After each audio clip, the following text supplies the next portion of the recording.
We are in Derech Hashem, Chelek Gimel, the third Chelek in the Sefer, Perek Aleph, first chapter, Sivkot and Vav. Right at the end of the first chapter, Bli Neder. Today the intention is to finish this chapter. Our goal is to finish the chapter. Why? Because last week we spoke about, like you said, we were dreaming last week, and talking about all the power of dreams. I basically was giving an overall synopsis, obviously beyond what the Derech Hashem says here, but I felt we should do it in one big shir. So to hear this shir today, which is inside, needs to be connected with the previous shir, which had to do with our general klal of understanding dreams. Okay, of going to dreams. So here we go. Chelek Gimel, Perek Aleph, Sivkot and Vav. 3, 1, 6. Okay, but I am in the third paragraph. The third paragraph. Ve'omnom. Chakaka B'red Barach. That's right. Okay, that's where we're starting. 3, 1, 6. Okay, with the third paragraph. Sounds pretty detailed, no? All right, here we go. We'll recap the different things that we spoke about last week. Talk today that we read inside. Here we go. Okay, Omnom. After he finished telling us earlier that sleep is a fantastic thing, it's something that rests our kochot, and Hashem gives it to us not only for resting up, but as we mentioned last week, the idea behind it is that the neshama should be able to go up. Of course, a person doesn't die when he's sleeping because the nefesh is still inside of the guf. Just like when a person dies, he still has the havla de garmi, which is a piece of his nefesh, which remains inside of the bones of the carcass, of the corpse. And that's why he can have a tchiyat meitim. So too, when a person is sleeping, he's also able to have a tchiyat meitim every day. We say, Elokai neshama. We always speak about the hakara, that we appreciate that Hashem gave us a tchiyat meitim, brought us back to life. So too over here we appreciate this tchiyat meitim that brings us back to life by sleeping. So besides just resting up, we know that the neshama has to have a break. The neshama, it's too much for the neshama to be in this world. This is what we spoke about last week. So for such an extensive period of time, just like we have to stop our car in the gas station, in the petrol, to be able to refuel, because there's only so long you can drive until you revamp it, or people don't even relate to that anymore. You have to go ahead and stick it into the electric box in order to go ahead and charge it up. So in those cases we do it for that reason. So too our neshama, which is in this world and stuck in this world for such a long period of physical time, and needs to have a revamp, and therefore it goes up to Shamayim, and that's what it means. That's why we say Modeani shechazarta bi nishmati, that you return my neshama. So during this whole sleeping period, which is also necessary, it's there for that reason. And in the meantime, our neshama goes upstairs and gets revamped, and that is going to be relevant for the next paragraphs where we are discussing the power of dreams. Ve'omnam, third paragraph in Vav. Okay, ve'omnam chakaka bar yidbarach shmo od. And Kadosh Baruch Hu put into our system, she'anefesh al-yonah she'zacharnu. He always calls it the nefesh al-yonah, what we refer to as the neshama. Okay, the neshama is what goes up. Tinatek k'tzat be'yoter zman mikishrei ha'gufanim, b'chalakim mimeno da'aynu ad haruach yiyu mitalim u'mitnatkim min ha'guf. V'rak ha'chelek ha'echad shu ha'nefesh yeh nishar im ha'nefesh ha'tachtona. Basically what we just spoke out. He says all the upper pieces of the neshama go upstairs. That means what's inside of your body is the neshama and the ruach. Those two parts, he says, goes upstairs. And all you're left with is a nefesh, which remains in your body, which keeps you alive, that keeps you breathing, but you're not functioning as well. Because without a neshama, how do you look like without a neshama and only a nefesh? Well, you can see when you're sleeping. That's really what it is. The Gemara in Brachot says, Sheina ze echad mishisha mimita. Sleeping is 1/60th of death, which we spoke out in the past already. And just like over there, it's the same type of idea that, like I already spoke out, that the idea of death is that a little bit of the neshama, of the nefesh, is still around, but not much, and therefore there's a certain death aspect to him. Okay, that's what we spoke out. Therefore, yeah, be careful. Okay, therefore, when he comes up, that's what happens. Okay, so that's what happens. That's the reason, by the way, why we wash netilat yadayim in the morning. Why does a person have tu'at aguf in the morning and you have to wash netilat yadayim? Because we said you're shtickle dead. A person was dead during that time period, And therefore, he had to go ahead and get up. Okay, he had to go ahead and get up and wash his hands, just like you wash your hands after you deal with someone dead. So to here, the tumah goes. Okay, tumah goes onto your hands. The tumah is mitzamtzem onto your yadayim. Fine. Hala. V'hinei achalakim amenutakim meshotetu b'ma shehunach lehem. All these parts that we're referring to will fly from place to place where they are around. And when it's upstairs, what will it do? V'yelam esek ve'inyan ima ruchanim. Okay, again, this is what we spoke about last week. So an aspect of sleep, of course, is that the upper neshama goes upstairs to the higher worlds, and over there he hangs out with things that have absolute spirituality, meaning in as much as he is no longer limited to his physical body, he now is spiritual, so you can do incredible things. Im pekidim pekidei teva. He says, those that take care of us. As we saw earlier in Chelik Bet, in Chelik Bet, it was mentioned the fact that up in the upper worlds there are malachim that take care of us in the downstairs world. Nothing happens in the downstairs world without something upstairs happening.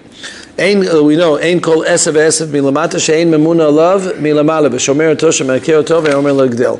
Everything in the everything that happens in this world, every growth, every movement, every decision, everything that goes around, always happens because something upstairs happens. So here he says also that there are pekidim, pekidei teva, certain sarim, that you go up and you start dealing with them. Imagine that when you're sleeping, that you're actually going up to the higher worlds, and over there you're having incredible giluyim. That's what it says in the Zohar. Listen to the words of the world. Begin to hakad barnash. When a barnash is a person, na'ima arse, when he's sleeping on his bed, al arse is his bed. Hanishbenta nafka minei, his neshama leaves him. There's a straight Zohar in Parshas Vayeshev. Ve'azla v'shaita le'ila, and it goes and flies upstairs. Kol chad v'chad kafum orcha. Each person according to what he is befitting to deserve. Meaning, how good are your dreams? How direct are your dreams? How much can you see in the future of your dreams? Depends on what type of level you are. Kol ish ve'ish lafim. For people who are on a higher level, now that you are not limited, like we spoke out last week, now that you are not limited by your physical body, suddenly you are able to see even into the future. You're able to see things that you would never have been able to see when you are trapped inside of a cell of your physical body. And as much as now you're not limited to the physical body, so now you are able to actually go ahead and see things which are over and beyond. That is the power of nevuah that happens from sleeping. Of course, we also mentioned that you can also have from sleeping just the basics. You eat too much, you had some fried food, it didn't taste, that's what happens. So you get affected by that also. So a dream could be one of two things. It could be mamish nevuah on one hand, or it could be afuch. It could be just stam, that you are utilizing Sigmund Freud's subconscious that is coming to the forefront, meaning things that you know in general when you're awake. It comes out. Things that you remember from 20 years ago can come out when you're dreaming. Anything is possible. Knowing of the fact that we are in such low levels, that's usually the case. Usually the scenario with our dreams has to do with the fact that that's how we're holding. We're not on such high levels to be able to do it. But in the past, or people who are holding certain tzaddikim, which are holding on certain levels, they're able to see much more over and beyond than we are able to see. Baruch atah Adonai Eloheinu melech haolam she'akol nהיה b'dvaro. Okay, that's what it is. I will mention to you from Rav Wolbe. Rav Wolbe writes in one place in the Parshias, he talks about the Gemara in Brachot. The Gemara in Brachot says in Daf Yud Dalid, Kol alan shiv'a yamim, someone who sleeps 7 days, bali chalom, and he didn't see a dream. Interesting Gemara. The guy sleeps 7 days and he didn't see one time a dream. Nikra ra. Sounds bad. He's a bad person. And Rav Wolbe asked the obvious question, didn't dream with the poor guy. The guy's a shluffer. Leave him alone. He likes to sleep. He doesn't get enough sleep. He's not getting enough sleep. He needs to be sleeping more, you're saying. Huh? Yeah. He's overdoing it. Anyway, it sounds like just by not having bli chalom, just by the fact that you don't dream once in a while is not a good sign. So he says, Ma'u Hashem is a big deal. He doesn't have. So he answers based on our Derech Hashem, lefanenu, based on the Derech Hashem here, that we see that to have a dream is, as we say, a shtik nevuah. It has a certain connection to Shamayim. It means that you are somewhat connected. A person who doesn't dream means that you're a simple guy, you don't have much to you. At most you have a little bit of a subconscious that's taking over you, but you don't have much meat inside of you. There's not much intensity to you. And therefore, your nikra ra, he says, afuch, in the olden days, people were in such high levels that even Rishayim, even people who were not on a high level, also had dreams which were in nevuah, such as, who?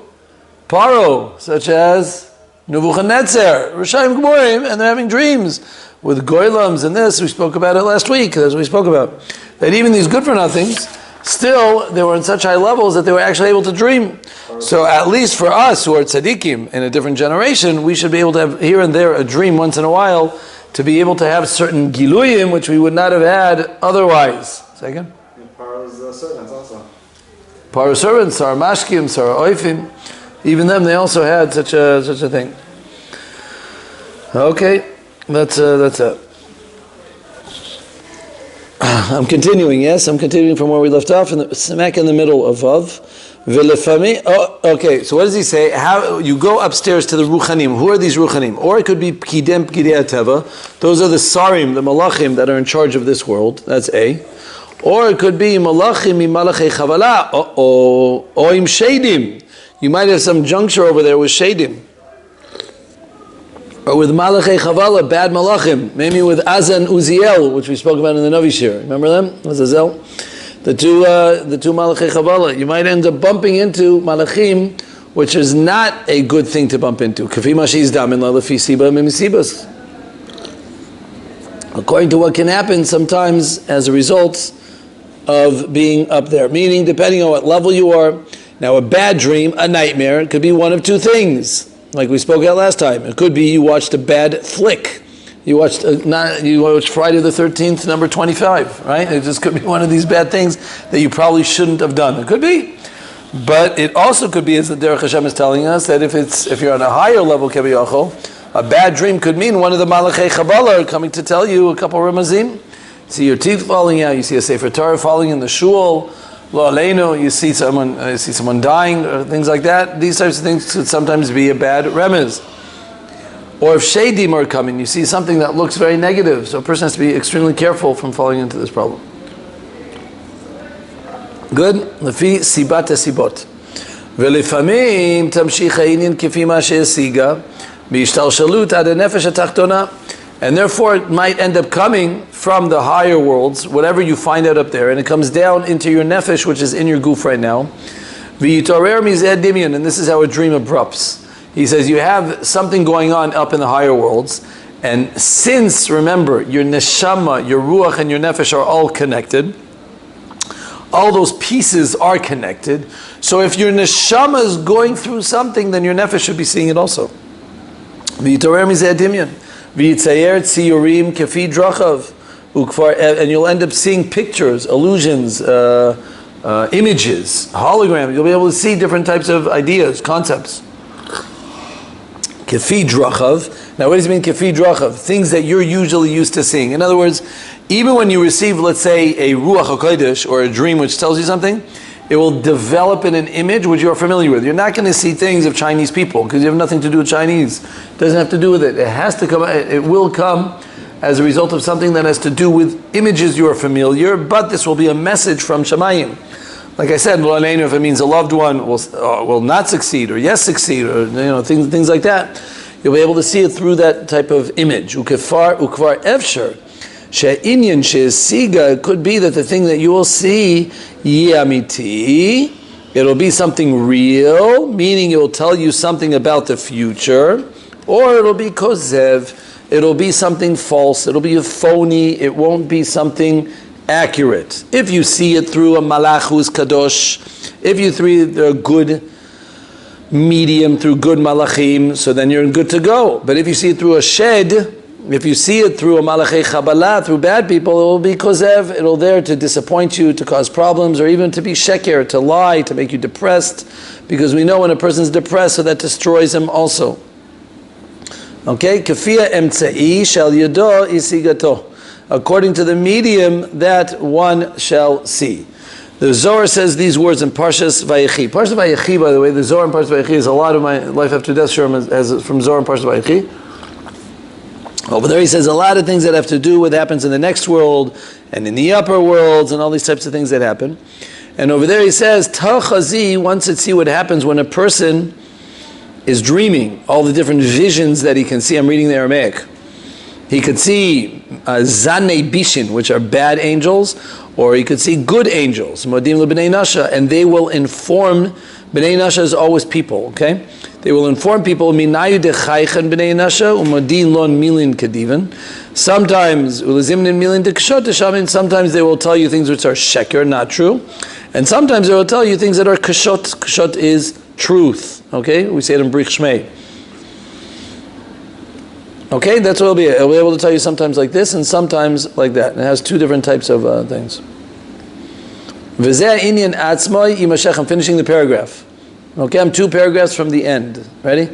V'zeh inyan atzmai yimashech ad dimyon v'yitzta'er b'drachav, and that will come through your dimyon, through your imagery, the way you see it, and you will see it in a physical image. However, you have to know how to interpret the dream. Because we all know that Chazal tell us, Ein chalaim b'li dvarim betelim. Even Yosef, a tzaddik, Yaakov told him, when you're dreaming about the sun and the moon, your mother's not alive. So how are you dreaming about a moon? So he says, it must be that there's dvarim betelim inside of your dream.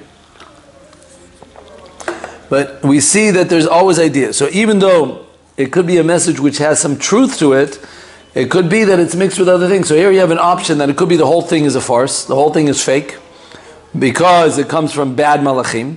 Or it could be it just came from a bad supper last night. That could be the other option. Or it could be that it's a true dream which has a little bit of future that you're able to see. But even so, it might be, as they say, metushtash. It might be a little bit of unclarity to it. It might not be 100%. Min tziyurim anifsadim anishachim min ha'edim v'lefamim biyoter bebirur. Sometimes you'll see things which have images which are not good, and it comes from other areas, like he says. So therefore, even if you have some good and some bad, but it could have in both aspects. Okay, so that's why sometimes you need to have a poter chalamot. But we see this rayon, this idea that even by seeing it, it comes through some type of imagery. Of course we know that Lamashal, Paro, when he had his dream, what did he have a dream? He had 7 fat cows and 7 skinny cows. We all know about the coming, but it had nothing to do with cows. It had to do with 7 years, a future, a famine, and success. Why is that so? Because you see things in physical imagery based on things that you know. What does Paro think about all day? He probably thinks about cows all the day. That's it. He finds his own thing. But he thinks about cows. So anyway, I'm saying the fact that cows is something that he relates to. Most likely, if you're going to dream about something that has to do with good years or not, it's probably not going to be cows, because they don't know how many cows you bump into during the day. So therefore, it's not necessarily connected.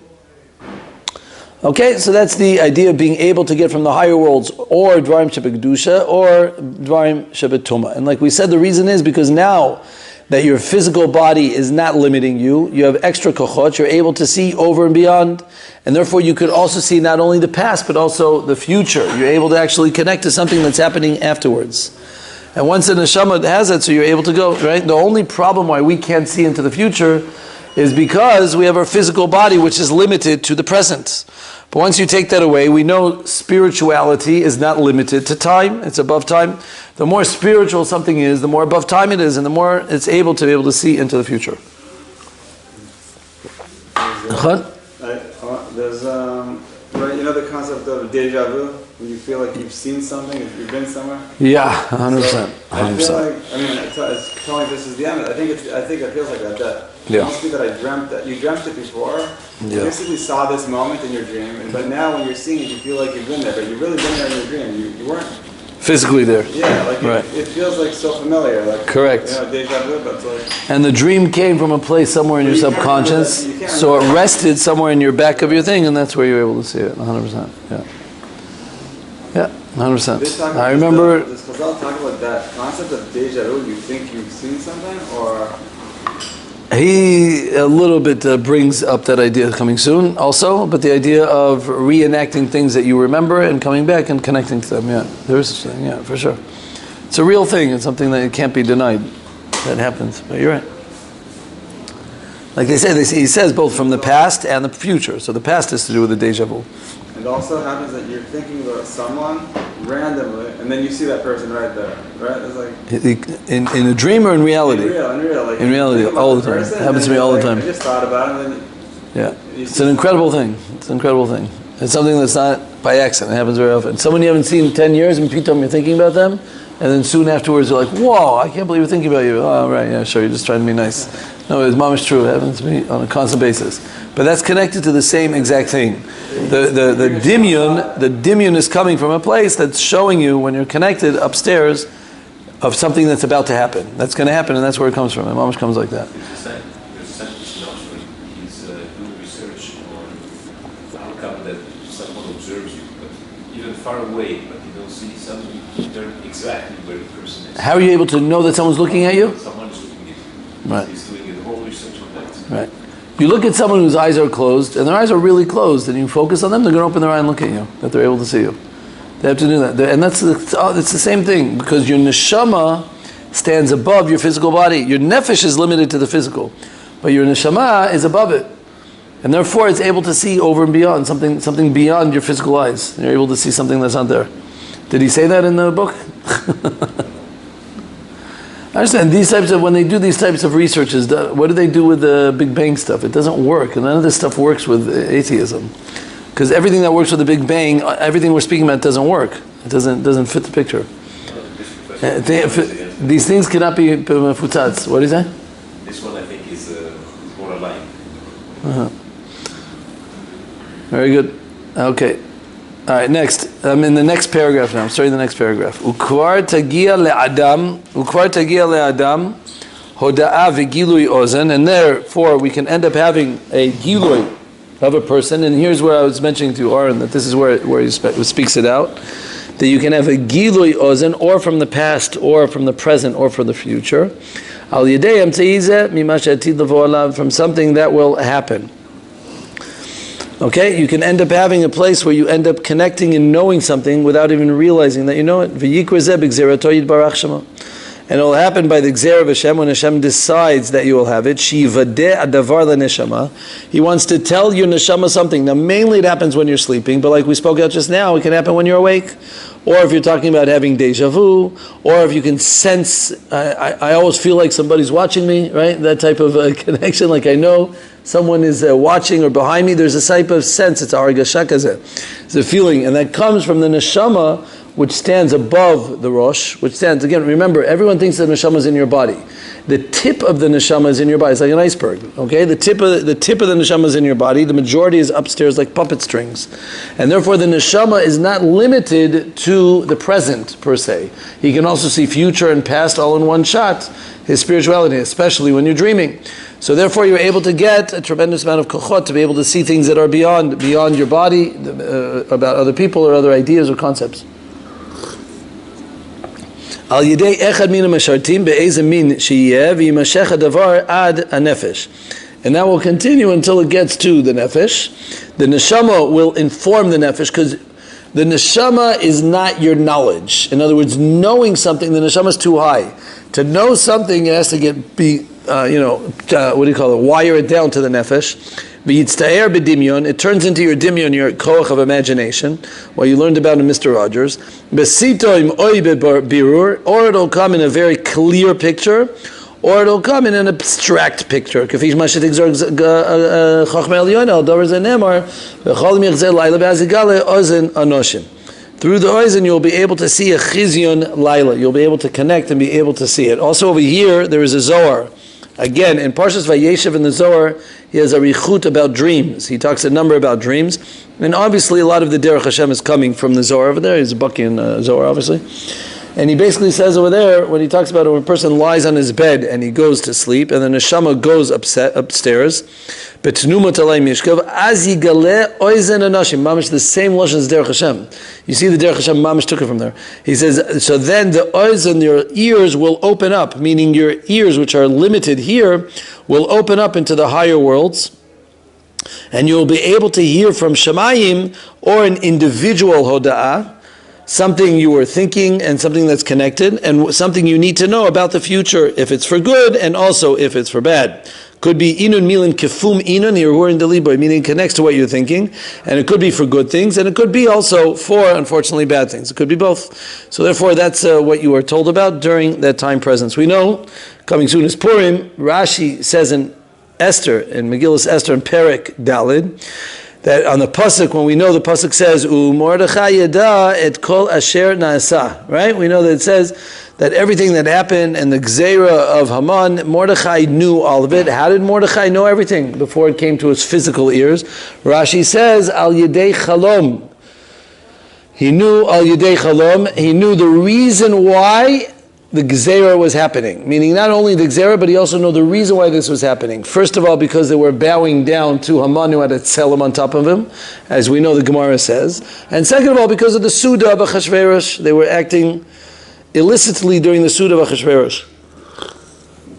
It wasn't appropriate them to have a full week of Hoilalut during that time period. So because of the Suda and also because they were bowing down to a tzelem, so that's why everything happened. Even though it looked like it was Mordechai, it looked like it was all Mordechai's fault, and I'm sure the people in the parliament or the leftists were very into blaming Mordechai and his Haredim, that it was all their fault, because it's because of them that we're having all the issues right now. But Lamaisa, he had a chalom, Mordechai himself had a dream, which informed him the real place of where he came from, and that's how he was able to have it. So here we have this idea of the power of a dream. Nimtza, I'm in the last paragraph in Perek Aleph, in the first Perek. Nimtza klal chalamot tzirei hadimyon mitzad atzmai. So therefore you can have a dream for one of two reasons, what we spoke at already in the last week shir, that or it could be because of your imagination, mitzad atzmai, meaning, like I said, or it could actually come from food, we mentioned from the Rebbeinu Bechaya, or it could be because you have a very strong imagination, or things that you're thinking about. You went to sleep on a very rocky scenario, you're having a difficult time, you're going through something. Or mitzad masheterio neshama lefi mashetasig. Or it could be because the neshama decided to wake up, had a gilui ruchani. It could be some type of spiritual awakening. V'ulam eina poel b'chol eile ele echad min hakochot haruchanim shemodia leneshama ve'neshama mamashechet ad dimyon k'mo shekatavnu. And therefore it goes down from the neshama to the ruach until down to the nefesh, and it informs you of everything that you need to know. Ve'im hakochahu mimasharte hakodesh yeh hadavar emet ve'im mimikochot ha'epech yeh davar kozev.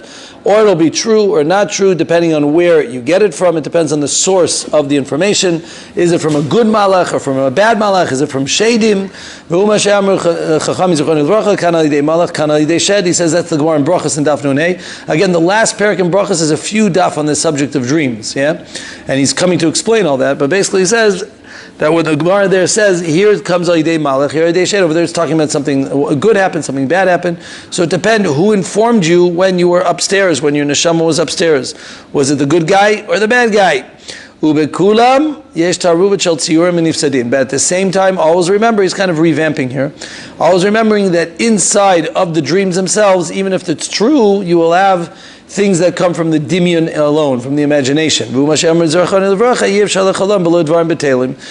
the Gemara says on Nun Hey Amud Aleph, that even a good dream has dvarim b'telim, like we spoke out before. And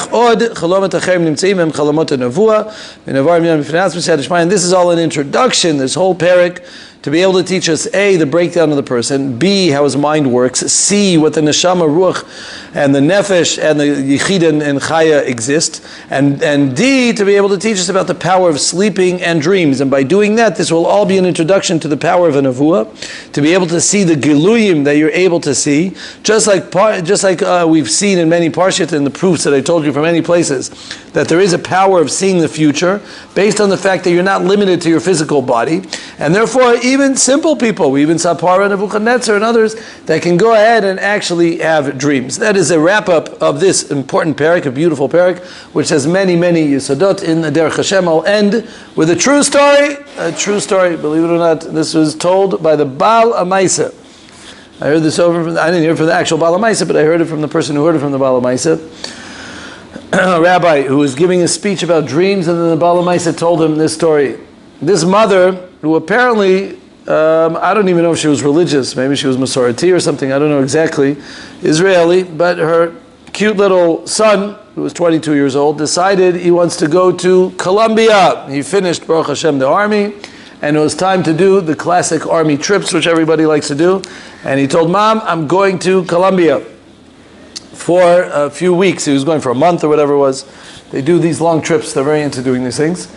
And he said, okay. So he went, and before, he called his mother in the beginning of that week, on Sunday, and he told Mom, I just want to tell you that I will have no reception for my phone. We are going into the jungles of Colombia. There is no reception, or not allowed to have reception, one or the other. And therefore, you will not be able to get in touch with me till next Sunday. You will not be able to get in touch with me next Sunday. Okay, honey, have a good time. You deserve it. You worked hard in the army. You deserve to be able to go on these trips. Anyways, Thursday night, 5 o'clock in the morning, the mother starts shaking in her sleep. She starts having a terrible nightmare. She sees her beloved son, and she doesn't know what it is, but she starts having fear. And she doesn't know what she's seeing, but she knows she sees him. She sees an image of him in his blue shirt and his what do you call the kutzim beards? Like a short beards, stubble type of beard. She's able to see him wearing what he's wearing, and she knows that something's wrong. And she starts going, I don't know what's wrong. And she's like shaking in her sleep. Suddenly appears in the dream, and again, this is not a from woman, the Baba Sali. Maybe she was from Netivot, I don't know, but the Baba Sali came up. And she started telling the Baba Sali, what's wrong with Orpaz? What's wrong with Orpaz? Orpaz, of course, is her beloved son. This is already a proof that she's mistama, not in the Haredi category at least. What's with Orpaz? What's going on? I feel.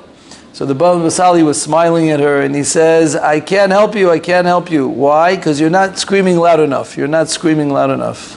I can't help it because you're not trying hard enough. So he says, try harder, scream more. So she says, but the Baba Sali, please, Harav, can you help him? Can you help him? She raised her voice. And he said, you're not screaming loud enough, you're not trying hard enough, you're not pushing enough. This cycle went on 3 to 4 times until she fell off her bed. She fell off her bed onto the floor and, of course, woke up.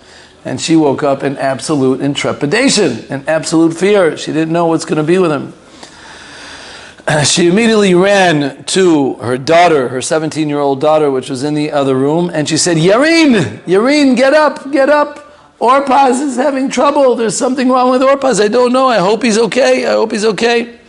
So Yareen, she said, Ima, you're making me scared. What's wrong? What happened to her? What happened? He said, I don't know what's happening to him. Makara.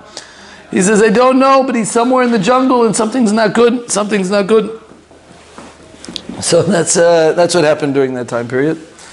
And Lamaisa, like we said, there was nothing to do. She was just in fear for the next 3 days, waiting for the Sunday, which was following when he was supposed to surface from the jungle. She knew that there was no way of getting in touch. She was trying to make calls, this, that, nothing doing. She was not able to get in touch. She had scharchoret. She was getting dizzy.